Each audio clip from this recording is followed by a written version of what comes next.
Hi guys, how are we all doing? Welcome back to the channel and a slightly different video, not a reaction. It's going to be another one of them just going to sit in front of the camera and talk videos. So, as you've probably seen from the title, Eurovision 2023 is over. Now, before we get into my thoughts and opinions and what I want to say on the whole contest as a whole, it has been an absolute honour to be from the city in which it hosted. Obviously, Ukraine couldn't host it with the ongoing war. Liverpool was voted the winner after the United Kingdom were voted to host it in their place on behalf of them. And just speaking from someone who lives in the city, who works in the city centre, literally 2 minutes away from where it is being held tonight, it has been insane to see everything popping up, all the different events going on, all the different performances going on, people enjoying themselves. I've actually got a friend who's out right now working on the taxis in Liverpool, and he said it's bigger than New Year. Like the traffic, the people, it is busier than New Year. I spoke to him about 5 minutes ago, and he said it's taken him like 45 minutes in the car to get 2 minutes down the road. It's just flooded with people. It has been phenomenal. The comments about the city have been great. People saying really positive things about Liverpool because it is a lovely city. Despite what some people might say, it's not all it's cracked up to be in terms of what people from outside of Liverpool say. We're not this generation of thieves that people like to make us out to be. The Scousers are the best people in the world. They really are. And the city is phenomenal. It's got a absolute just golden history when it comes to music. There's not many cities in the UK that you can say have the musical heritage that we have in Liverpool. To name one, as everyone probably knows, the Beatles. That's the first thing everyone goes to. But the city has done itself proud. The people have done themselves proud. And it's been a phenomenal week. Just from someone who's not a massive Eurovision fan. But anyway, the show aired tonight. And Emily is a massive, massive Eurovision fan. So we sat and watched the show. Obviously, there was two metal acts in the show, being Australia with Voyager and Germany with Lords of the Lost. And I've got a few very interesting opinions and just things that I've come to kind of reach as just as someone watching it and assessing the show for what it is, and just seeing the absolute complete political bias that's involved in something that is not meant to have a political bias. So, to give you an example, President Zelensky, who is the obviously president of Ukraine right now, wanted to address the audience, wanted to fly into Liverpool, wanted to address the audience, thank them on behalf of Ukraine for hosting the competition, and the heads of Eurovision said that that wouldn't be allowed because Eurovision is not a political-based talent show or music show or whatever you want to call it. So there's Eurovision themselves on one hand saying this is not a political show in any way, shape or form. We don't want to involve anything political. No. Blah, blah, blah. Yet, the jury voting, this isn't the people of the television when you see the number on the screen and you call up. This isn't anything to do with that. The jury voting, which is the countries themselves to call in and go, hello from wherever. This jury voting, it needs to go. It's corrupt. It is far too politically biased. I mean, Liverpool, England, in the United Kingdom, we didn't get 0 points this year, but we're never going to get anywhere. I mean, last year was a one-off. I don't know what happened last year. The song wasn't particularly good, as talented as Sam Ryder is, but we know we're hated. The United Kingdom is not liked whatsoever. People didn't want us to be in Eurovision anymore because of Brexit. We voted to leave the European Union. So that is a heavily political movement right there. So another thing, and not so much on the political side, but just something I don't agree with, it should be a rule. Loreen, as talented as she is and as brilliant as she is, has already won. So technically she shouldn't be allowed to enter again. Now, next year, interestingly enough, is the 50th anniversary of the Eurovision Song Contest, or the 50th anniversary of when ABBA won. It's one of the two. I don't think it's since they won, because that would be, well, they are old. Don't know how old they actually are, but they are in their olden age of later life. So, anyway, ABBA did win, and they're from Sweden. Sweden just so happened to win this year, which means they host for ABBA's 50th anniversary, or the 50th anniversary of blah, blah, blah, whatever it is. It just seems a little bit... It just seems a little bit too perfect, a little bit too convenient. Plus the fact that the artist that Sweden chose has already entered before and won. So it's not really that fair. I mean, I'm not up mega on the rules of Eurovision, but I know that, like, for instance, just speaking in my terms of music, we couldn't send Sleep Token because they're fucking huge, or Iron Maiden because they're fucking huge.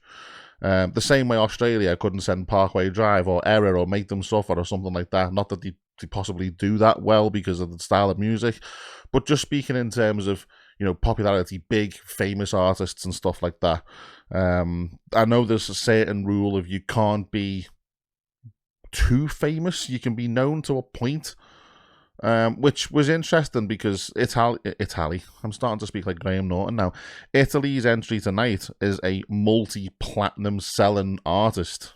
So he's clearly known, and he did pretty well, and in my opinion, the song was total dog shit. You just look at the jury voting, and you look at countries who try and score points with each other by giving each other points, and it's tactical. It's political and it's tactical.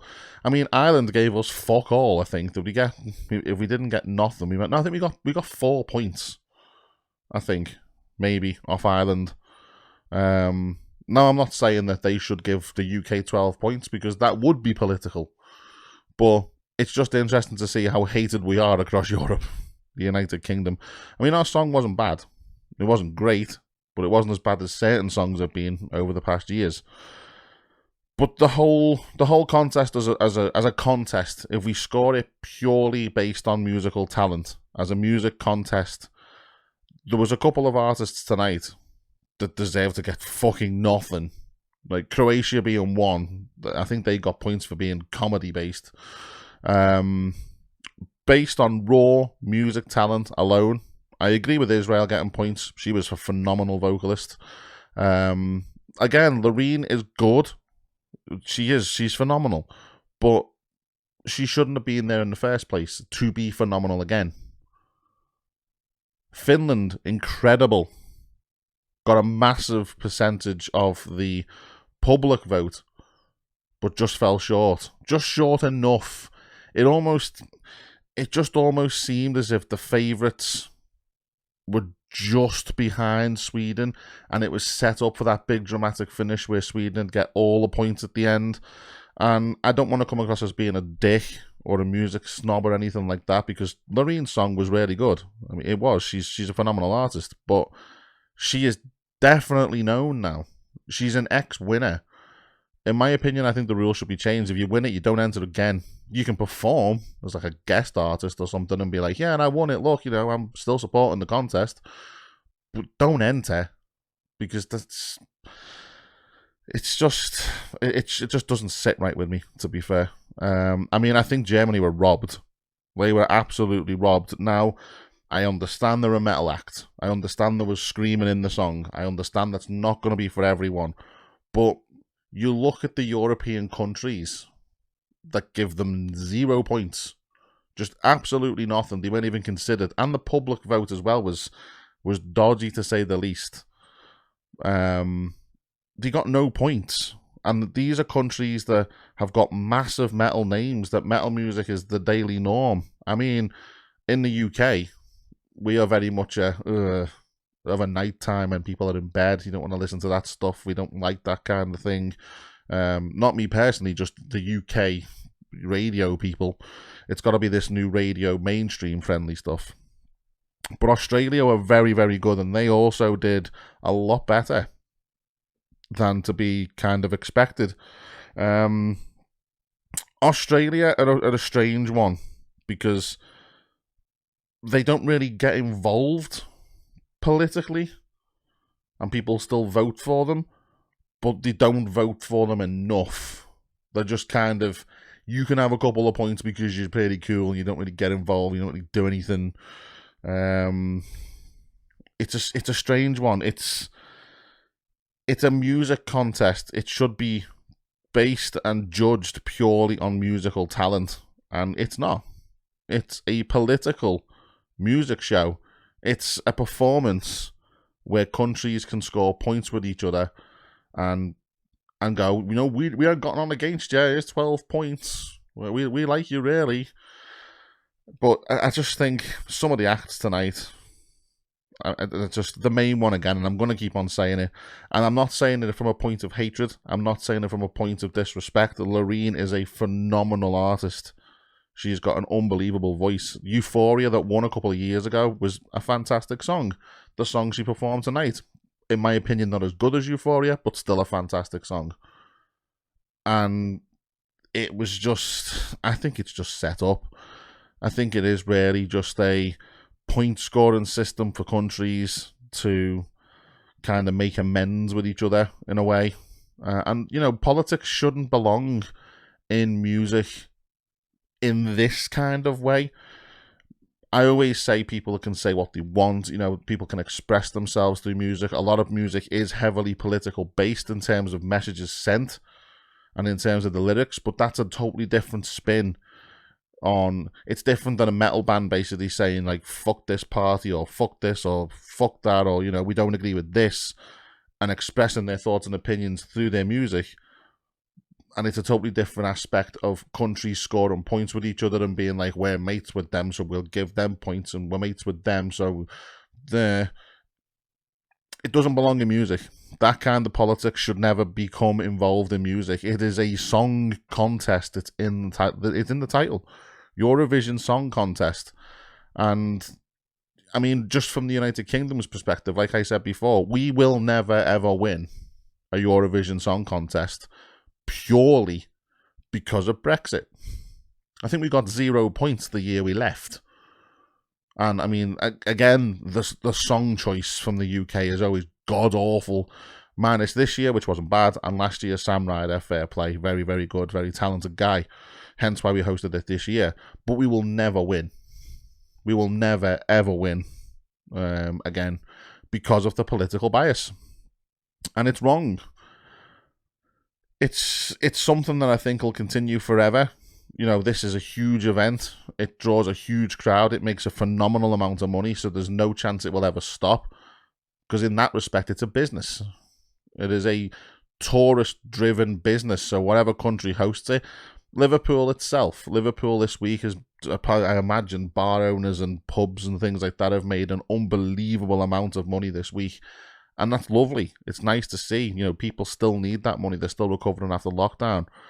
But the whole thing just does not sit right with me at all. I think it should have the jury vote scrapped and become a full, true viewer-based contest, like every other talent show is pretty much. That they have their own little, like, X Factor and Britain's Got Talent and all that kind of shit. I imagine they have their own little bits of kind of underhanded stuff going on. We see it every year. But Eurovision make no attempt to hide it. Why they've got these countries and this thing going on. The one that want to do the things I don't agree with as well is, like, why can't you vote for your own country? I guess because obviously different countries are different sizes, different populations and things like that. But if the song's good enough, why can't you vote for your own country? Why can't people go, I don't know who else to vote for? Fuck it. I'll give my own country a vote. They might do well. Now, I know, of course, there's bigger countries, smaller countries, and there's tiny countries that enter that have got less people in them than the UK, just speaking purely as an example. Australia, the majority of it's deserts and outback and stuff like that. And Australia are obviously invited to perform as kind of part of used to being in the UK when the Queen was also the Queen of Australia unofficially, but it was kind of that kind of stuff. And in a way, you can kind of say that they're only in it because of political reasons as well. I loved Australia tonight. I think they smashed their Voyager are an unbelievable band. They really are. I just think the politics in this respect doesn't belong in music. Shouldn't be there. There should be no false way to win. There should be no political agenda available to score points and to have like a kind of backhanded deal, because it clearly goes on. But that's just kind of my 2 pence worth, if you like, or 2 cents worth for Europe, or $2 worth for Australia. But yeah, the whole contest for me gets nil point in terms of political, just to throw some Eurovision references in there. But as a whole, from someone who's from Liverpool, for someone who has worked around the corner, literally, from where it is being hosted for the past 2 weeks, week and a half, it has truly been amazing to see. And it'll never happen again. So, in that respect, it was amazing. It will never happen again. Liverpool won't get to host it. But it's also nice, just to end this video on a positive, it's also nice to see the city getting nice things said about it, and the people actually getting appreciated and having nice things said about the people for Liverpool, because there's so much, again, politically driven bullshit out there that Liverpool is this horrible, nasty city that you'll get your house broken into, that you'll get your car robbed, that you'll get your bag snatched off you in the middle of the day. That can happen anywhere.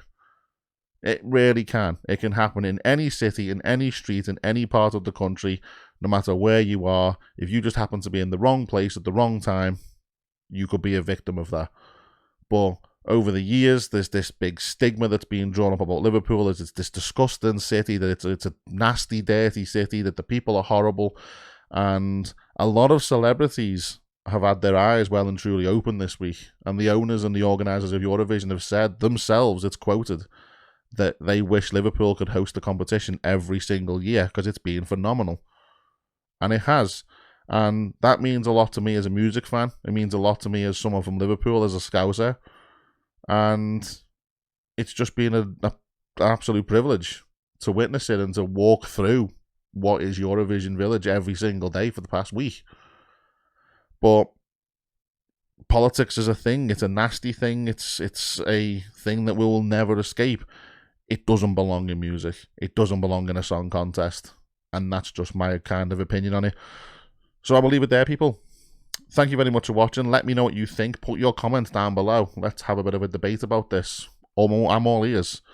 I would love to have some conversations. But yeah, I'll leave it there. Thanks, guys. See you all later. Bye for now.